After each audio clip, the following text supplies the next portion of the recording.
La realización de la autoevaluación institucional debe considerar, más allá de las consideraciones que como evaluación tiene, las situaciones que históricamente la han conformado.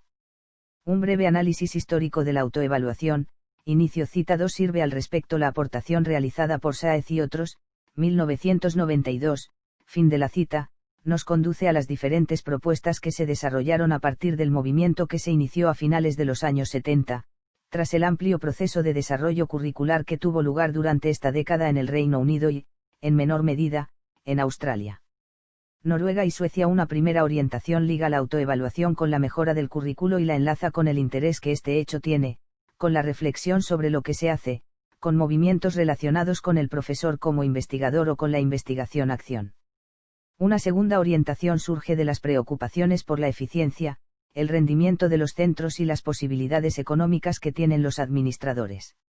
El apoyo que dan las autoridades locales para que los centros financien las autoevaluaciones no deja de contener una fuerte idea de auditoría, cierre de la escuela y control externo de los centros. Este enfoque es particularmente importante en los años 80 y genera múltiples cursos, seminarios y proyectos de investigación financiados por instituciones públicas y privadas, tanto del ámbito universitario como de la administración educativa en el Reino Unido, donde este enfoque ha adquirido gran importancia. Una gran parte de los esfuerzos se destinan a publicar guías de actuación de las escuelas, como especificación en forma de preguntas de lo que tienen que hacer. En Australia, sin embargo, la evaluación se desarrolló desde su inicio en 3 vías bien delimitadas, financiando proyectos de investigación, financiando cursos de formación permanente realizados en universidades y centros de profesores y financiando a las escuelas que iniciaban esos procesos.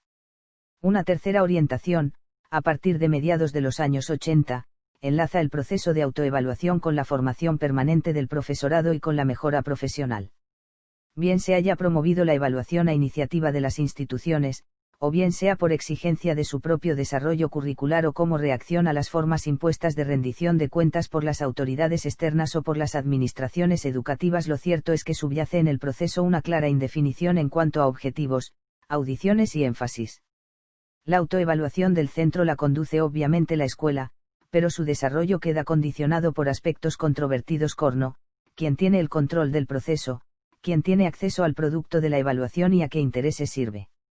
Y es que para algunos autores, Elliott, Holt, la coincidencia del momento histórico en que se desenvuelve y promueve la autoevaluación con un periodo de restricciones económicas, hace sospechar que se use más para enmascarar el dominio de enfoques tecnocráticos, por ejemplo, conseguir que los profesores trabajen más por el mismo precio y se desarrollen además, profesionalmente, que para promover intereses profesionales. A ese planteamiento podría conducir la coincidencia que su implantación con la aparición de tests estandarizados para evaluar las escuelas y con la presentación pública de un ranking de ellas. Como señala Sáez y otros, el uso de la autoevaluación como retórica no nos diría gran cosa en principio si no tenemos en cuenta el tema de quién controla el proceso de autoevaluación. Si ésta recae sobre los profesores, potencialmente existe la posibilidad de transformar las relaciones entre profesores y estudiantes reforzando la idea del profesor como practicante reflexivo, y desde la perspectiva de la dirección implica cierto grado de descentralización en las decisiones sobre el currículo, así como el desarrollo de estrategias de resolución de problemas como respuesta a contextos fuertemente idiosincrásicos y a las deficiencias y carencias que plantean los profesores en su práctica. La autoevaluación profesional nos lleva a comprender que el desarrollo profesional basado en la práctica reflexiva de los profesores, aunque sea una idea a Apo y a Balimanti-Naval, no es enteramente factible de aplicarse debido a la división del trabajo de los profesores en las escuelas. Pero, a la vez, la autoevaluación de la escuela como institución se torna difícil si el trabajo colaborativo de los profesores y sin el estudio contextualizado de las políticas curriculares y organizativas que se implementan. 1992-6. Realizado el breve análisis sobre aspectos conceptuales e históricos de la autoevaluación institucional, podemos caracterizarla como un modelo de evaluación que se inicia en el centro educativo, se realiza por los profesionales que actúan en él, sin excluir la posibilidad de ayudas externas, tienen por objeto el comprender y mejorar la práctica. Al tener por objeto la dinámica de los centros y sus repercusiones en el funcionamiento diario, resulta ser el instrumento adecuado que hace realidad la conjunción de los procesos de evaluación, innovación y profesionalidad. Cuando la autoevaluación se centra en problemas prácticos y se encara con una actitud positiva, se convierte en un primer paso como elemento para el diagnóstico y la propuesta de cambio, pero, además, si se realiza en determinadas condiciones, resulta ser un medio valioso al servicio del perfeccionamiento profesional. La evaluación se convierte así en un instrumento de diálogo, comprensión y mejora de la práctica pedagógica. La evaluación del centro tiene mucho que ver con el perfeccionamiento de los profesores. Porque la evaluación permitirá a los profesionales conocer críticamente el alcance educativo de su acción. Y desde esta comprensión surgirá un perfeccionamiento ajustado a la situación y fácilmente dirigible al cambio y a la transformación. Santo Guerra, 1993b, 44. Implica por otra parte, un cambio de los métodos y procedimientos de análisis. La vida de un centro no puede resumirse, desde la compleja interacción de elementos humanos, materiales y funcionales, en porcentajes, por muy necesario que estos sean, ni puede calificarse con un número, por muy expresivo que resulte. Se exige así un desplazamiento en los métodos de análisis que nos acerca a los conceptos y procedimientos que las ciencias antropológicas usan y nos aleja de las referencias exclusivas a los aportes de las ciencias experimentales. Además de permitir, clasificar la comprensión de lo que se pretende hacer. Mantener e incrementar la moral y cohesión de los miembros. Proveer información sobre aspectos de la institución. La autoevaluación resulta importante porque, permite reflexionar sobre lo que se hace, facilita la coordinación vertical y horizontal, ayuda a comprender lo que sucede, impulsa el diálogo y la participación, permite tomar decisiones racionales, impide solapamientos, ayuda a incidir sobre lo que considera sustancial, permite corregir los errores, ayuda a intensificar el esfuerzo en lo esencial, permite aprender nuevas cosas, hace ganar en coherencia al equipo docente, se convierte en un ejemplo para los alumnos, ayuda al perfeccionamiento del profesorado. Santos Guerra, 1993b, 4-5. Aparece así la autoevaluación como la concreción de una reflexión permanente y compartida sobre la acción educativa. Y así considerada, deja de ser sentida como una amenaza, fiscalización o imposición para convertirse en una excusa, medio para el intercambio, el encuentro o la ayuda.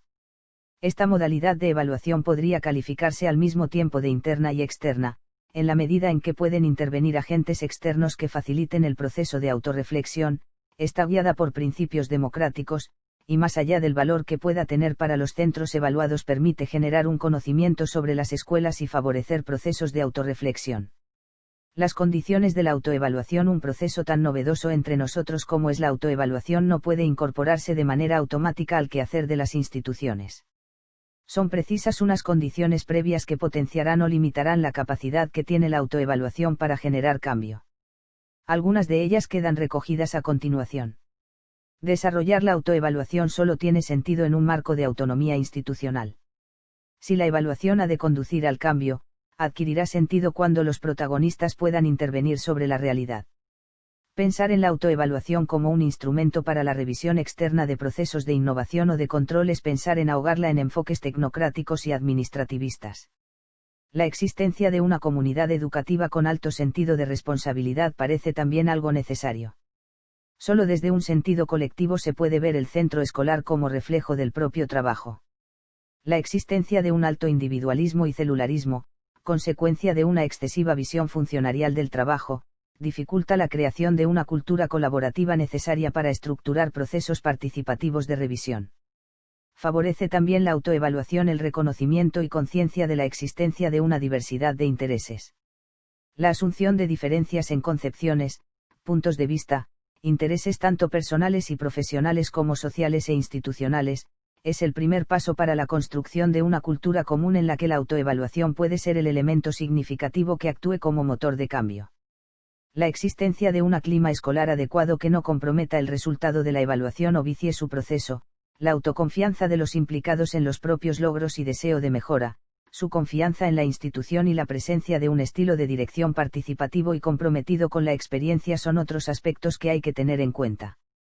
Las condiciones anteriores no son las únicas, habiendo señalado otros autores algunas más. Así, por ejemplo, Sáez y otros especifican, responsabilidad de la comunidad educativa respecto de lo que sucede en el centro escolar, percepción común de una situación problemática, asunción de la pluralidad de intereses legítimos involucrados en los problemas, confianza en la utilidad de la evaluación en cuanto a la comprensión de los problemas y la búsqueda de posibles soluciones, existencia de un trabajo en equipo con un clima de confianza mutua, mecanismos de acuerdo, control y decisión, perfil, competencia del evaluador. Por otra parte, partiendo de Saymans, 1981, Sancho recoge variadas cuestiones que pueden hacer de la autoevaluación una actividad formativa que propicie la mejora de la práctica, además de aportar conocimientos al proceso de organización y puesta en práctica de la enseñanza. Cuadro 1. Santos Guerra, 1993, al especificar las principales características de esta modalidad de evaluación, no deja de establecer de manera implícita algunas de las condiciones que debe reunir. 1. Tiene en cuenta el contexto, partiendo de las diacrónicas y sincrónicas del centro. 2. Está atenta a los procesos y no solo a los resultados. 3. Da voz a los participantes en condiciones de libertad. 4. Usa métodos diversos y suficientemente sensibles para captar la complejidad de los fenómenos que se producen. 5. Está atenta a los valores, no circunscribiendo su preocupación a la búsqueda de indicadores de carácter técnico. 6. No convierte la complejidad en significaciones abusivas, a través de números y estadísticas. 7. Se realiza a partir de una negociación en la que está garantizada la defensa de los intereses de toda la comunidad y no la de grupos determinados. 8. Tiene carácter estructural, ya que se preocupa por el centro como unidad funcional. 9. Se expresa, a través de informes, en un lenguaje accesible a los destinatarios. 10. Es educativa al menos, en dos sentidos: primero, por se ocupa del valor educativo de la acción escolar; segundo, porque ella misma pretende ser educativa al impulsar el diálogo, la participación y la reflexión compartida sobre la mejora. 11. Pretende ser una plataforma de participación y diálogo sobre la enseñanza y la educación. 12. Está comprometida con la sociedad, no solo con el centro evaluado. Con la sociedad, ya que tiene en cuenta los intereses de quienes no pueden recibir estos bienes y de quienes los reciben de forma empobrecida. Cuadro 1. Consideraciones sobre una autoevaluación dirigida a mejorar la práctica profesional. Sancho, 1993, 48 a 49.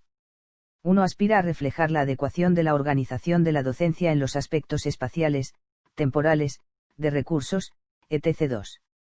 Basarse en un amplio espectro de fuentes de información, datos de entrevistas, descripciones rigurosas de hechos observados, prueba documental, etc. 3. Examinar las actitudes, los valores y las asunciones que subyacen en el tipo de información que proviene de las diferentes fuentes utilizadas, es decir, ir más allá de la información dada para identificar los intereses que conforman los hechos. En este sentido es importante reunir los juicios subjetivos de los participantes a la vez que los de tipo aparentemente factual.